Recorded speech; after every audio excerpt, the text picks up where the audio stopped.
सोई जानई जही देहु जनाई, जानत तुम्हई तुम्हई होई जाई। तुम्हारी कृपा तुम्ही रघुनंदन, जानहि भगत भगत और चंदन। वही आपको जानता है जिसे आप जना देते हैं, और जानते ही वो आपका ही स्वरूप बन जाता है। हे रघुनंदन, हे भक्तों के हृदय को शीतल करने वाले चंदन, आपकी ही कृपा से भक्त आपको जान पाते हैं। भगवान श्री राम के चरणों में प्रणाम। श्री राम नवमी की आपको अनंत शुभकामनाएं। भगवान श्री राम जिन्हें मर्यादा पुरुषोत्तम के नाम से पूजा जाता है, जो अत्यंत दिव्य और प्रेरणादायक व्यक्तित्व का प्रतीक है, वो व्यक्तित्व जो न केवल आध्यात्मिक और सांसारिक जीवन में सर्वोत्तम है, बल्कि अपने आचरण, नैतिकता, सिद्धांतों और गुणों में भी संपूर्ण ब्रह्मांड में सर्वश्रेष्ठ है। भगवान श्री राम का जीवन एक आदर्श जीवन है, जो हमें सच्चे धर्म, आचार और कर्तव्य की ओर प्रेरित करता है। भगवान श्री राम के अनंत दिव्य गुणों में से ऋषि वाल्मीकि जी को नारद मुनि ने उनके अवतरण से पूर्व ही उन महान गुणों का वर्णन किया था। ये गुण न केवल भगवान राम की दिव्यता को प्रकट करते हैं, बल्कि प्रत्येक व्यक्ति के जीवन में आदर्श स्थापित करने के लिए मार्गदर्शन देते हैं।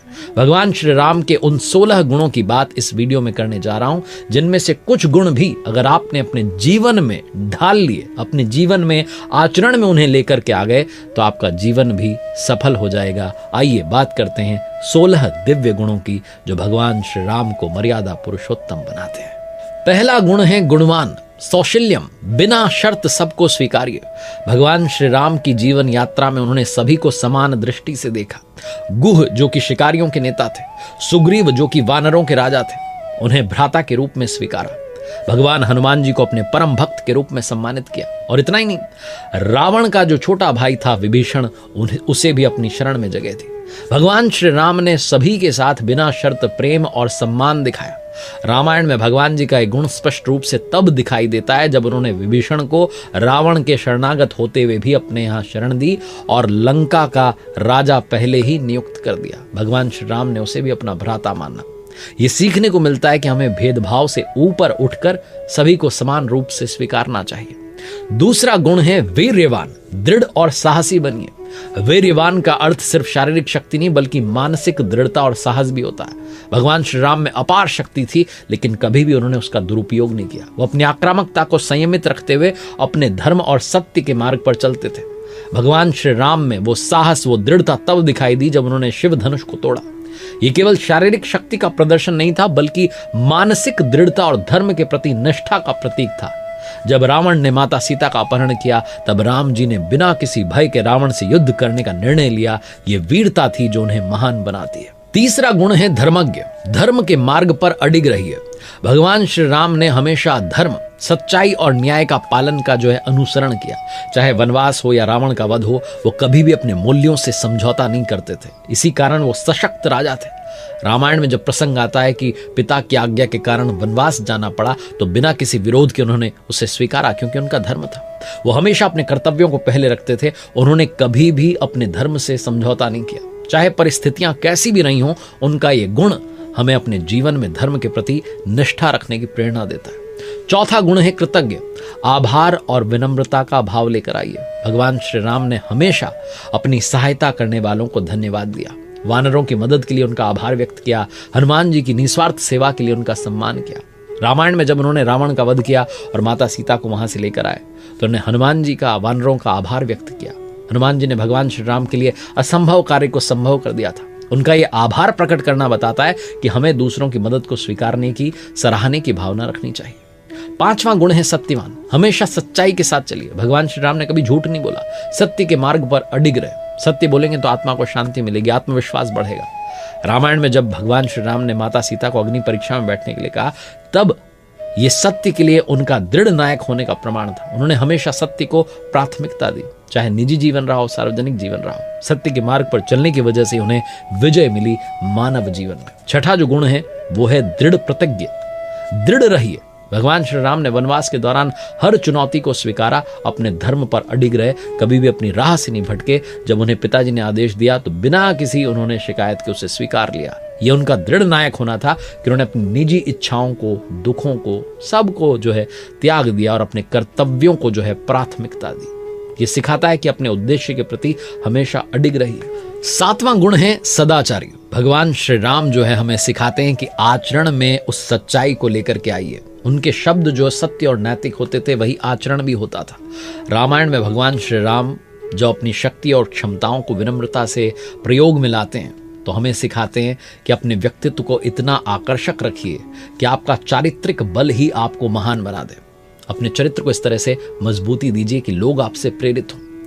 8वें गुण की बात करते हैं सर्वभूतेषु हितः, दूसरों की भलाई के लिए काम करते रहिए। प्रभु श्री राम ने यही किया। जटायु का अंतिम संस्कार किया, अहिल्या को श्राप से मुक्त किया। रामायण में यह प्रसंग आता है जब जटायु ने माता सीता को बचाने का प्रयास किया तो वो घायल हो गए, उसके बाद उन्होंने प्राण त्याग दिए। भगवान श्री राम ने उनका अंतिम संस्कार किया, माता अहिल्या को भी श्राप से मुक्त किया। हमेशा दूसरों की भलाई के लिए कार्य करते रहिए। 9वां गुण है विद्वान, विचारशील और मार्गदर्शक बनिए। भगवान श्री राम को सभी प्रकार के ज्ञान में निपुणता थी, अस्त्र शस्त्र हो या शास्त्र हो। भगवान श्री राम ने कभी भी कोई निर्णय जल्दी में नहीं लिया, वो सोच समझकर निर्णय लेते थे। उन्होंने विभीषण को अपनी सेना में शामिल किया क्योंकि उन्होंने धर्म और नीति को समझा। अपनी लाइफ में विवेकपूर्ण होकर के निर्णय लीजिए, दूसरों को गाइडेंस देने की क्षमता को भी डेवलप कीजिए। फिर आता है 10वां गुण जो है समर्थता, सक्षम बनिए। भगवान श्री राम में अपार शक्ति थी, सामर्थ्य था, उन्होंने कभी उसका दुरुपयोग नहीं किया। जो भी करते थे उसमें सफलता मिलती थी। रामायण में जब रावण ने माता सीता का अपहरण किया तब भगवान श्री राम ने अपने सभी संसाधनों का, शक्तियों का सही तरीके से उपयोग किया और रावण का वध किया। तो आप समर्थ बनिए, अपनी क्षमता को जो है उसको लेकर के आइए, उसका विकास कीजिए, उसे विकृत रूप से नहीं बल्कि अच्छाई के लिए इस्तेमाल में लाइए। 11वें गुण की बात करें तो वो आता है प्रिय दर्शन, सुंदरता और संतुलन को बना के रखिए। भगवान श्री राम का रूप और व्यक्तित्व आकर्षक था, उनका आंतरिक सौंदर्य और शुद्धता उनके बाहरी रूप से भी झलकती थी। भगवान श्री राम जिनका रूप और आंतरिक सौंदर्य दोनों ही अद्वितीय थे, उनके व्यक्तित्व के आकर्षण और उनकी शुद्धता ने उन्हें सबके दिलों में स्थान दिलाया। तो आंतरिक रूप पर भी और बाहरी रूप पर भी दोनों पर ध्यान देना चाहिए। अब बात आती है 12वें गुण की, आत्मवान, आध्यात्मिक रूप से जागरूक बनिए। भगवान श्री राम ने अपने जीवन में आत्मज्ञान और आत्मा के महत्व को समझा। उनका आध्यात्मिक दृष्टिकोण हमेशा स्पष्ट रहा है। उन्होंने जब भी कभी प्रसंग आता है अपने भ्राता से बात की है, हनुमान जी से बात की है, अपनी सेना से बात की है, तो आत्मज्ञान को साझा किया है और हर परिस्थिति में आत्मा की शांति को बनाए रखा है। 13वां गुण है जित क्रोधाय, शांत बने रहिए। क्रोध पर पूरी तरीके से उन्होंने नियंत्रण रखा, कभी भी बिना कारण क्रोधित नहीं हुए। बस एक ही प्रसंग आता है जहां समुद्र देव रास्ता नहीं दे रहे थे तो भगवान श्री राम क्रोध में आ गए।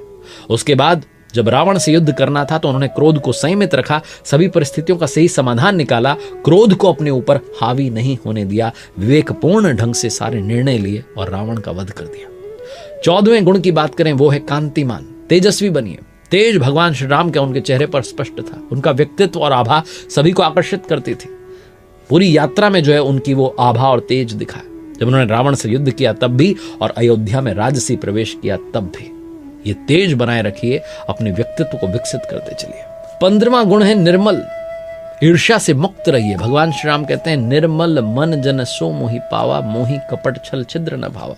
जिसका मन निर्मल है वही मुझे पा सकता है। भगवान श्री राम ने कभी किसी से ईर्ष्या ही नहीं की, उनका हृदय निर्मल और संजीव था। भगवान श्री राम ने कभी भी किसी की सफलता पर ईर्ष्या नहीं की बल्कि हर किसी की अच्छाई की सराहना की। ये जो उनकी विशेषता है ये हमें सिखाती है कि जीवन में द्वेष से दूरी बना के रखिए। और 16वां गुण है भयभीत मत होइए, बिभ्यति देवा। भगवान श्री राम ने हमेशा अन्याय के खिलाफ लड़ाई लड़ी लेकिन स्वयं के लिए कभी भय महसूस नहीं किया। वो हमेशा सत्य और धर्म के मार्ग पर चले। भगवान श्री राम ने रावण के साथ युद्ध में कभी भी डर का सामना नहीं किया, अपने धर्म पर अडिग रहे, भय से नहीं डिगे, हमेशा सत्य और धर्म के मार्ग पर चलते रहेंगे तो परिस्थितियां चाहे जैसी हों विजय आपकी होगी। अंत में बस यही कहना चाहता हूं, राम रामेति रामेति रमे रामे मनोरमे सहस्त्र नाम ततुल्यम राम नाम वरानने। शिवजी माता पार्वती जी से कहते हैं कि श्री राम नाम के मुख में विराजमान होने से राम राम राम इसी 12 अक्षर नाम का जप करो। हे पार्वती, मैं भी इन्हीं मनोरम राम में रमता हूं। ये राम नाम विष्णु जी के सहस्त्र नाम के तुल्य है। भगवान राम के राम नाम को विष्णु सहस्त्र नाम के तुल्य कहा गया है। इस मंत्र को श्री राम तारक मंत्र भी कहा जाता है। कहते हैं कि संपूर्ण विष्णु सहस्त्र नाम या विष्णु जी के 1000 नामों के जाप के समतुल्य है। ये मंत्र श्री राम रक्षा स्तोत्रम के नाम से भी जाना जाता है। और अंत में पुनः आपको श्री राम नवमी की अनंत शुभकामनाएं। मेरी पहली पुस्तक कर दिखाओ कुछ ऐसा को बहुत सारा स्नेह देने के लिए आपका बहुत बहुत धन्यवाद। अगर आपने अब तक नहीं पढ़ी है तो Amazon, फ्लिपकार्ट या आपके पास वाले बुक स्टोर से मंगवाएं, पढ़ें और बताएं कैसी लगी। साथ ही मेरी वेबसाइट www.rjkartik.in अवश्य चेकआउट कीजिएगा, जहां कुछ कोर्सेज हैं जो आपके काम आएंगे।